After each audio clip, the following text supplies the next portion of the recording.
எனக்கு சாக விருப்பம் இல்ல. உங்க கையில பெரிய கோடாலி அருவாளை மறைச்சு வச்சிருக்கீங்க, நான் பார்த்துட்டேன். நீங்க கண்டிப்பா மாறணும் தான்.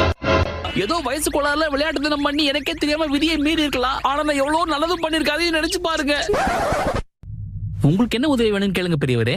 உங்களுக்கு பாத்ரூம் போக உதவணுமா? அப்போ அதுவும் தான் பண்ணணும். இதுதான் இயற்கை. சரிதான். இந்தா தாத்துறாரு. நாங்க தான் இங்க உன்னை பாத்துக்க போறவங்க. யோ, யாராவது ஒருத்தர் பேசுங்கயா. கோரஸ பேசி கடுப்பேத்திட்டு. நீ தூக்கத்துல ரின் ரின் ரின்னு உளறிக்கிட்டே இருந்தியே. உனக்கு அடிபடுறதுக்கு முன்னாடி துணி துவைக்கிற பவுடர் வித்துட்டு இருந்தியா என்ன? முட்டாள் ககாஷின்னு சொன்ன. இயற்கை உபாதை, அதாவது வயத்தை கலக்கிறப்ப உனக்கு எப்படி இருக்கும்? ஏயா கக்காஷி பத்தி கேப்பீங்கன்னு பார்த்தா கக்கா போறது எப்படின்னு கேக்குறீங்களா? உங்க 2 பேருக்கு வெக்கமா இல்லையான்னு கேக்குறேன்.